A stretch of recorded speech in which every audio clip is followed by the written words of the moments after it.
आज दिवसभरात घडलेल्या सर्वात महत्त्वाच्या बातम्या या बुलेटिनमध्ये अगदी सविस्तर मात्र तरीही अवघ्या 60 सेकंदात तुम्हाला आम्ही इकडे सांगणार आहोत। वळूयात पहिल्या बातमीकडे। बातमी आहे खोक्या भोसले संदर्भातली। सतीश भोसले उर्फ खोक्याच्या घरावर वन विभागाचा बुलडोझर का चालला, पाहूयात बातमी 60 सेकंदात। सतीश उर्फ खोक्या भोसलेच्या घरावर वन विभागानं बुलडोझर फिरवलाय। खोक्या भोसलेच्या शिरूर कासार गावात असलेल्या ग्लास हाऊसवर बुलडोझर फिरवण्यात आलाय। वन विभागाच्या जागेवर हे अनधिकृतपणे घर बांधण्यात आलं होतं, त्यामुळे आता वन विभागानं ही कारवाई केली आहे। याआधी वन विभागानं नोटीस पाठवली होती, मात्र 48 तासांमध्ये कोणतंही उत्तर न आल्यानं ही कारवाई करण्यात आली। तर मी आता इथे वेव्स करता आलोय, पण तुम्ही मला सोडणार नाही, त्यामुळे महाराष्ट्रामध्ये वेव चालू आहे। खोक्या असो, खोक्या असो, बोक्या असो, ठोक्या असो, कोणालाही सोडलं जाणार नाही, सगळ्यांना ठोकणार। खोक्या भोसलेवर मारहाणीचा गुन्हा दाखल झाल्यानंतर त्याच्या घरावर वन विभागानं धाड टाकली होती। त्यावेळी धारदार शस्त्र, जाळी, वाघूरसह अनेक गोष्टी वन विभागाला आढळल्या। प्राण्यांचं मांस देखील पोलिसांना आढळलं। खोक्यानं शेकडो वन्यजीव, हरिण, काळवेट, ससे आणि मोरांची शिकार केली असल्याचा गंभीर आरोप वन्यजीव प्रेमींनी केलाय। तसंच हरणांच्या पार्ट्या केल्याचे अवशेषही सापडत असल्याचा दावाही त्यांनी केलाय। त्यामुळे वन विभागानं खोक्याच्या मुसक्या आवळल्या आहेत। खोक्यावर आता आणखी कोणती कारवाई होते याकडेच लक्ष लागलंय।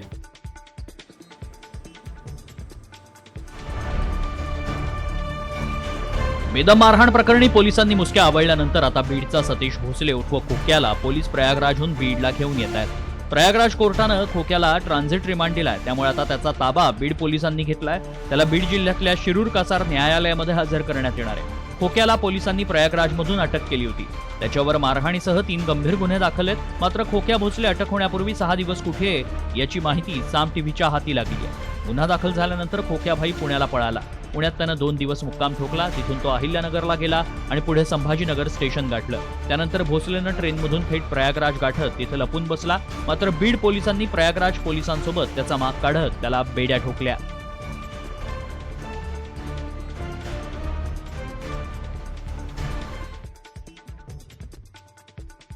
बीडमध्ये पोलिसांवर थेट आडनाव काढून टाकण्याची वेळ आहे। बीडच्या पोलीस अधीक्षकांनी आता बीड जिल्ह्यातल्या पोलिसांना आडनाव न लावण्याच्या सूचना दिल्या आहेत। त्याची सुरुवात त्यांनी स्वतःपासूनच केली। बीडमध्ये सरपंच संतोष देशमुखांच्या हत्येमुळे हा जातीचा मुद्दा पुढे आला। पोलीस जात पाहून आरोपींना मदत करत असल्याचा आरोप करण्यात आला।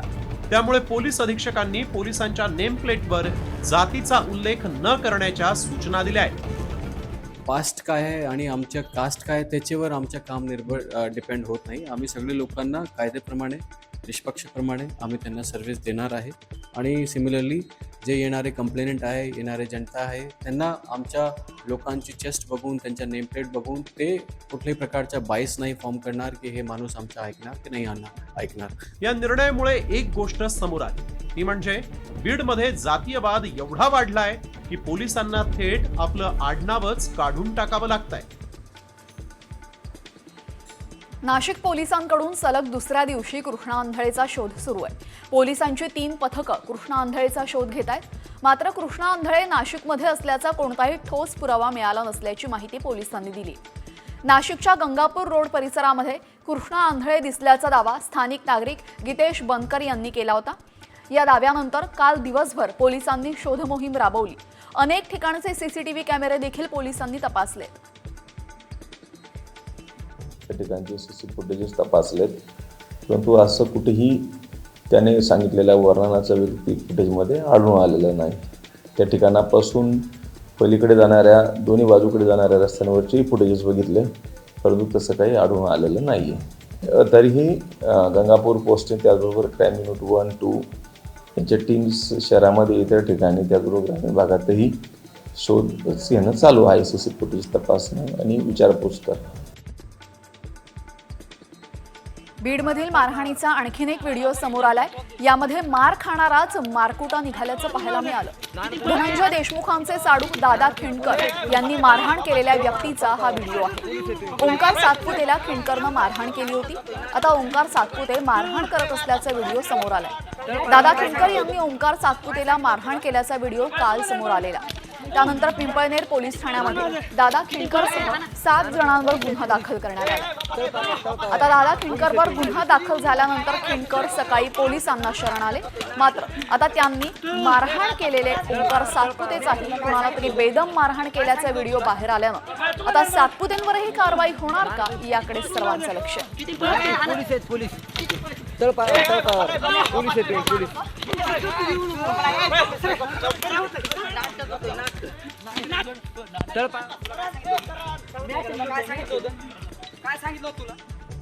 आता बातमी ठाकरे बंधूंसंदर्भातली।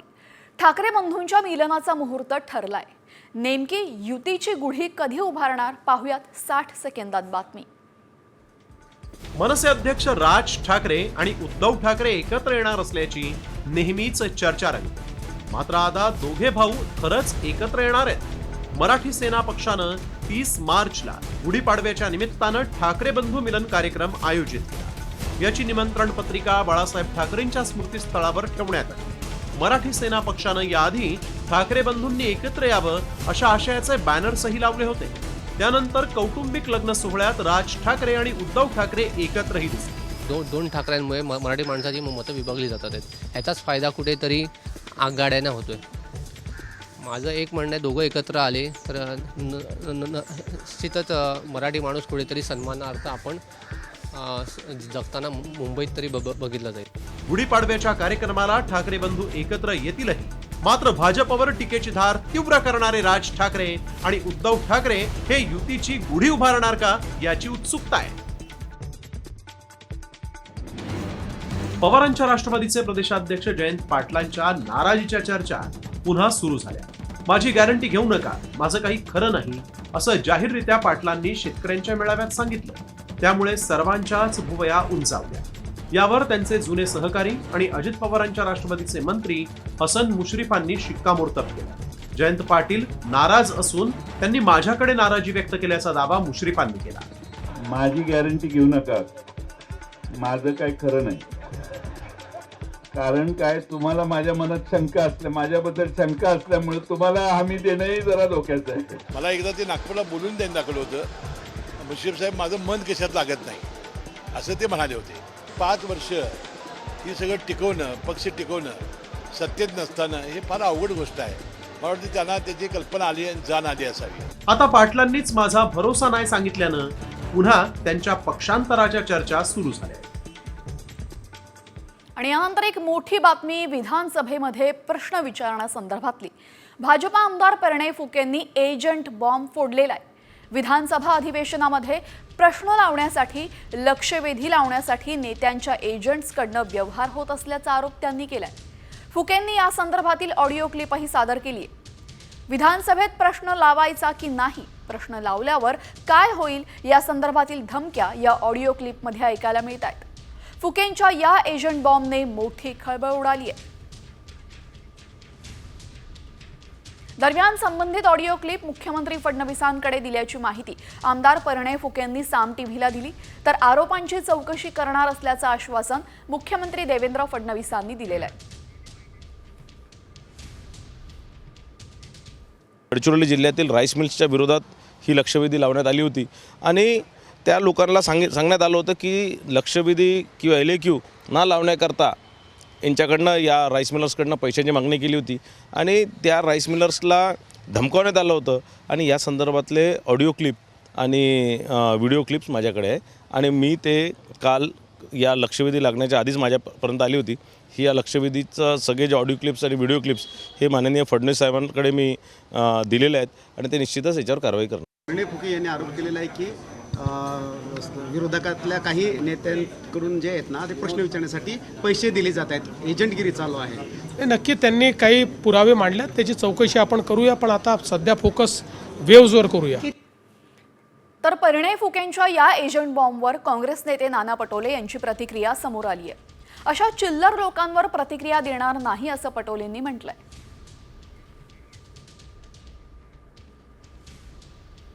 मला त्या विषयावर आत्ता बोलायचं नाही, तो माझा विषय पण नाही आहे। त्याच्यामुळे या अशा चिल्लर लोकांच्या बद्दलची प्रतिक्रिया मी काही देणार नाही। त्याच्यामुळे वरच्या सभागृहामध्ये त्यावरची प्रतिक्रिया आमचे विरोधी पक्षाचे आमदार देतील।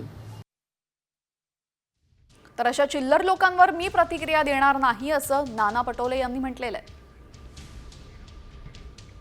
आता नाशिकच्या कुंभापूर्वी गोदावरी नदीबाबत प्रदूषण नियंत्रण मंडळानं धक्कादायक अहवाल दिलेला आहे.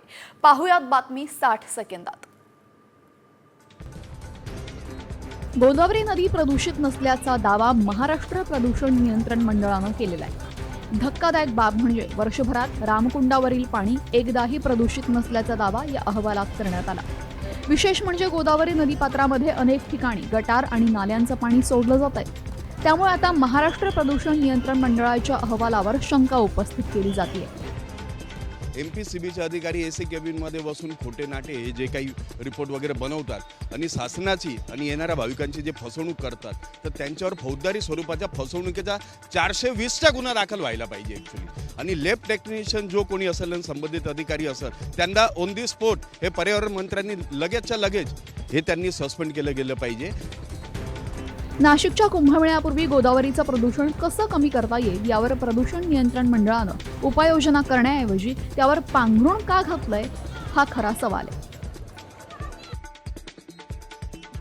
मुंबईमध्ये होळी आणि धुलीवंदनाच्या दिवशी डीजे आणि लाऊडस्पीकरला बंदी घातल्यामुळे संजय राऊतांचा संताप झालाय. प्रदूषणाबाबत एवढ्या सरकारचं काळजी आहे तर मग महाकुंभमेळ्यामध्ये गटार गंगेत भाविकांना डुबकी का मारू दिली असा संतप्त सवाल त्यांनी केलेला आहे. गंगेच्या प्रदूषित पाण्याबाबत हरित लवादाचा रिपोर्ट असताना सुद्धा या पाण्यात स्नान का करू दिलं असा प्रश्न त्यांनी केलाय. होळीला परवानगी मिळत नाहीये, गणपती उत्सवावर बंधन आहे, दिवाळीत फटाक्यांवर बंधन आहे. ठीक आहे, आम्हालाही माहिती आहे पर्यावरण वगैरे काय आहे ते. मग पर्यावरणाची इतकीच काळजी आहे तर गढूळ पाण्यामध्ये महाकुंभला लोकांना स्नान का करायला लावलं?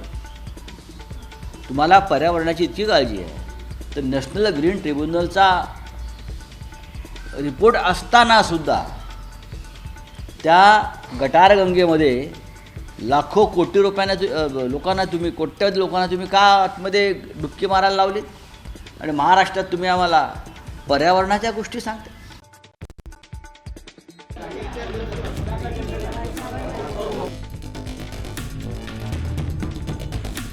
बारावी बोर्डाच्या परीक्षेच्या उत्तरपत्रिका शिक्षिकेच्या घरात जाऊन खाक झाल्याची धक्कादायक घटना विरारमध्ये घडली आहे. 10 मार्चला विरार पश्चिमेच्या गंगूबाई अपार्टमेंटमध्ये ही घटना घडली. संबंधित शिक्षिकेनं 12वी कॉमर्सच्या उत्तरपत्रिका घरी नेल्या होत्या. मात्र घरात अचानक आग लागली आणि त्यात संपूर्ण उत्तरपत्रिकांचा गठ्ठा जाऊन खाक झाला. या घटनेमुळे विद्यार्थ्यांच्या निकालावर परिणाम होण्याची शक्यता वर्तवली जाते. मात्र शिक्षिकेनं पेपर तपासून गुणपत्रिका शाळेला सुपूर्द केल्याचं शिक्षण मंत्र्यांचं म्हणणं आहे. ज्या प्राध्यापक महोदयांनी या उत्तरपत्रिका घरी दिलेल्या असतील त्यांच्यावर पण कारवाई केली जाईल. ज्यांच्या घरी ही घटना झालेली आहे त्यांच्यावर पण त्या ठिकाणी कारवाई केली जाईल. शिक्षकांनी घरी उत्तरपत्रिका नेण्याची परवानगी नाही, मात्र बहुतांश शिक्षक नियम पाळत नसल्याचं समोर आलंय. हा म्हणजे विद्यार्थ्यांच्या भवितव्याशी खेळण्याचाच प्रकार आहे. जिल्ह्यातील वणी शहरामध्ये भटक्या कुत्र्यांनी चिमुकल्यावर हल्ला केला. सदाशिवनगर भागामध्ये अंगावर काटा आणणारी घटना घडली. हा चिमुकला सायकलवर खेळत असताना कुत्र्यांनी हल्ला केला. प्रसंगावधान राखत या चिमुकल्यानं स्वतःला वाचवलंय. ही घटना सीसीटीव्हीत कैद झाली असून भटक्या कुत्र्यांचा प्रश्न आता दिवसेंदिवस गंभीर होत चाललेला आहे. भटक्या कुत्र्यांमुळे नागरिकांमध्ये दहशतीचं वातावरण आहे. तसंच मोकाट कुत्र्यांचा बंदोबस्त करण्याची मागणीही होतीये.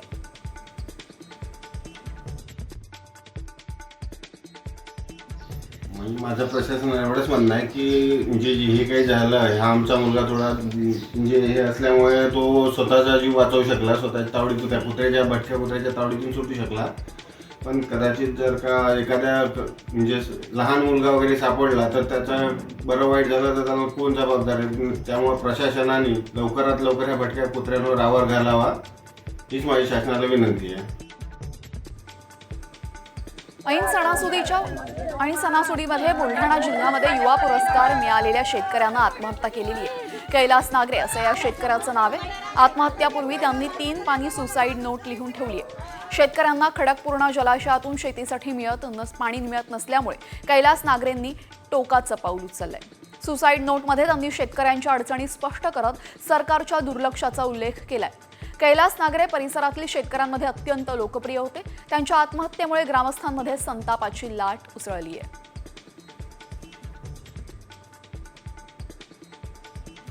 2700 शेतकरी राज्यामध्ये आत्महत्या करतात, हे राज्याला भूषणावं आहे का? आणि ज्या शेतकऱ्यांचा सन्मान तुम्ही करताय, तरुण शेतकरी म्हणून त्याला पुरस्कार देते राज्य सरकार, त्याला गौरवत आहे आणि तो पाण्यासाठी चक्रा मारून मारून आपली जीवनयात्रा संपवतो, म्हणजेच तुमच्या त्या पुरस्काराला काय अर्थ राहिला? आणि आता लाडक्यांसाठी आनंदाची बातमी. लाडक्या बहिणींच्या खात्यामध्ये आता 3000 रुपये जमा व्हायला सुरुवात झालेली आहे. होळीच्या दिवशी पैसे जमा झाल्याने लाडक्या बहिणी सुद्धा आनंदी झाल्या. हे पैसे काढण्यासाठी लाडक्या बहिणींनी आता बँकांबाहेर मोठी गर्दी केली आहे. नंदुरबारमध्ये पोस्ट ऑफिस समोर रांगा लागलेल्या पाहायला मिळाल्या, तर लाडक्या बहिणींना 2 हप्त्याचे पैसे मिळत आहेत.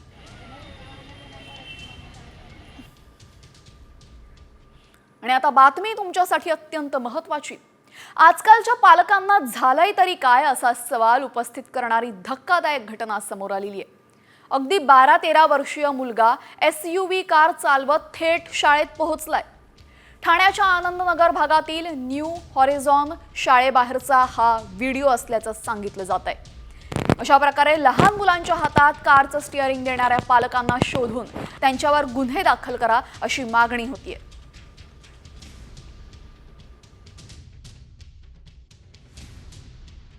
SUV कार चालवलेली आहे आणि स्वतः तो शाळेमध्ये पोहोचलाय. दरम्यान अशा पद्धतीने एका चिमुरड्याच्या हातामध्ये ज्या पालकांनी स्टिअरिंग दिलेलं आहे, त्या पालकांवर काय कारवाई होणार हे पाहणं महत्त्वाचं ठरेल. ठाण्यातील न्यू होरायझॉन शाळेबाहेरचा हा धक्कादायक प्रकार आहे. अशा पद्धतीनं स्वतःच्या मुलासह इतरांचाही जीव या पालकांनी धोक्यात घातलेला आहे.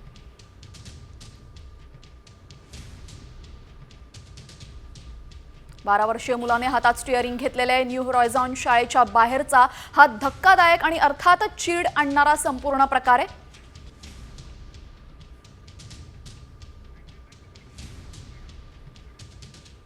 आणि आता जमीनधारकांसाठी अत्यंत महत्त्वाची बातमी समोर येते, कारण 7/12 उतार्याबाबत सर्वात मोठी घोषणा प्रशासनानं केलेली आहे. कारण आता पोटहिस्स्यांना सुद्धा नकाशे मिळणार आहेत. आता 7/12 उतार्यामध्ये अनेक खातेदार असल्यानं त्यांचे पोटहिस्से तयार केले जातात. या पोटहिस्स्यांमधील जमीन मालकांना एकाच 7/12 उतार्यावर अवलंबून राहावं लागतं. मात्र आता पोटहिस्स्यांना सुद्धा नकाशे मिळणार असल्यानं खातेदारांमधला तसेच भावकीतला वाद मिटण्यात मदत होणार आहे. राज्यातील 12 तालुक्यांमधील 1081 गावांना प्रायोगिक तत्वावर लवकरच पोटहिस्स्यांचे नकाशे उपलब्ध केले जातील. आता पोटहिस्स्यांना सुद्धा नकाशे मिळणार आहेत. एका 7/12 उतार्यात अनेक खातेदार असल्यानं त्याचे पोटहिस्से होतात. प्रत्येक 7/12च्या पोटहिस्स्याची मोजणी आणि नकाशा आता मिळेल.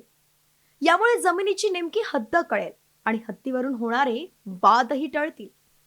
खरेदी विक्रीसाठी इतर खातेदारांच्या संमतीची गरजही भासणार नाहीये. तर पोटहिस्सेदारांना बँकांकडून कर्ज मिळण्यासाठी सुद्धा मदत होईल.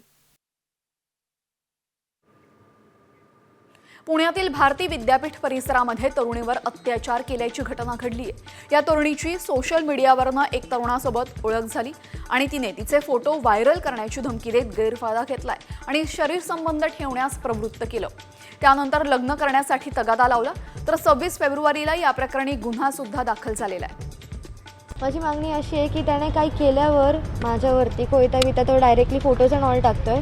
त्यानंतर पोलीसवाले ॲक्शन घेणार आहे, त्यानंतर अरेस्ट करणार आहेत का त्याला. हो, मला भीती वाटते, कारण की ते मला सारखे सोशल मीडिया थ्रू धमकी देत आहेत मारून टाकायची आहे. यावेळेस मारूनच टाकतो, त्यानंतर केस देऊ.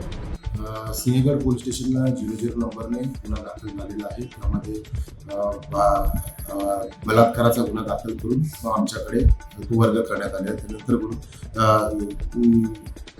26 फेब्रुवारीला भारती विद्यापीठ पोलीस स्टेशनला तो गुन्हा वर्ग करण्यात, त्याचा तपास महिला अधिकारी यांच्याकडे घेण्यात आले.